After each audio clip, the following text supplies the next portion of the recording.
مالک اور شافی کے نزدیک ان معاملات میں عورت کو گواہ بنانا جائز نہیں، اور امام احمد کے اس میں دو قول ہے۔ نمبر 6 پر یہ لکھتے ہیں کہ وہ تمام امور جن پر مرد مطلع نہیں ہوتے، مثلا حیض، عدت، رضاعت، ولادت، بکارت اور عورتوں کی عیوب وغیرہ، ان میں صرف ایک عورت کی گواہی بھی جائز ہے۔ مثلا ایک عورت کہتی ہے کہ میری عدت مکمل ہو چکی تھی اور میں نکاح کر رہی ہوں، اس کی بات مانی جائے گی۔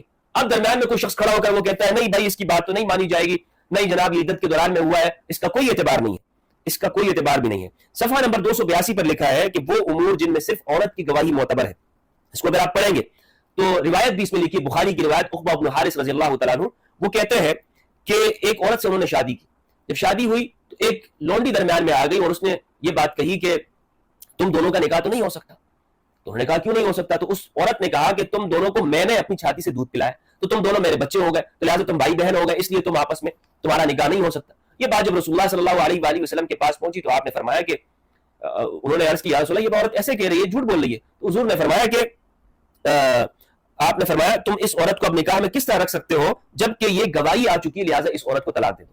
معلوم یہ ہوا کہ ایک عورت نے گواہی دی، وہ بھی لونڈی تھی، باندھی۔ نبی اکرم صلی اللہ علیہ وآلہ وسلم نے فیصلے کو نافذ کر دیا۔ تو عورت کی گواہی کا اعتبار ہے۔ فقہا نے اس سے مسئلہ نکالا ہے کہ دودھ پلانے کا مسئلہ یہ ایسا ہے کہ یہ عورت کو صرف پتا ہو سکتا ہے کہ اس نے کس کس بچے کو دودھ پلایا ہے، ہر وقت تو بندہ ساتھ میں نہیں ہوتا نا، اور لوگ نہیں ہوتے ہیں، یہ صرف عورت کی دیانت کے اوپر اس کو اعتبار کیا جائے گا۔ تو رسول اللہ صلی اللہ علیہ وآلہ وسلم نے ایک عورت کی وجہ سے ان دونوں کی شادی کو، نکاح کو ختم کرا دیا۔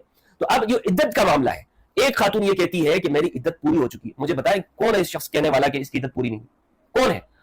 اس طرح تو پھر کسی کا نکاح بھی برقرار نہیں ہوگا۔ اگر ہم باہر کی گواہیاں معتبر مان لیں، شریعت کے ساتھ مذاق کرنا بند ہونا چاہیے، شریعت کے ساتھ کھیلنا بند ہونا چاہیے۔ میں اس پر بات نہ کرتا، لیکن اس لیے میں اس کے اوپر گفتگو کر رہا ہوں چونکہ یہ شریعت کا مسئلہ ہے، اس کو سیاسی بات نہ لی جائے۔ سیاست سے میرا بالکل یعنی کسی بھی طرح سے مجھے کوئی دلچسپی بھی نہیں ہے۔ سب لوگ جانتے ہیں کہ میں دین کا طالب علم ہوں، اس لیے دین کے طالب علم ہونے کے اعتبار سے یہ فرض ہم پہ عائد ہوتا ہے کہ ہم وہ بات کریں جو اللہ اور رسول کے لیے ہے، قرآن کے لیے ہے، رسول اللہ کی ذات کے لیے۔ شریعت کا مذاق بنایا جا رہا ہے۔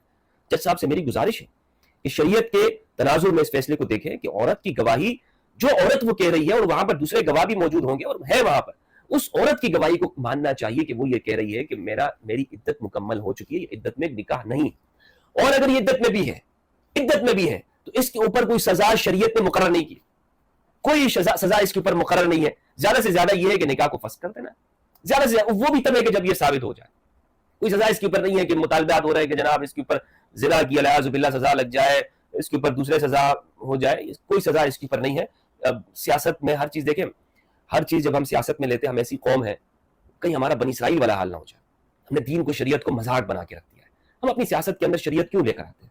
کیوں ان چیزوں کو ہم ڈسکس کر رہے ہیں؟ جب ایک خاتون یہ بات کہہ رہی ہے اس کی بات کو معتبر ہونا چاہیے۔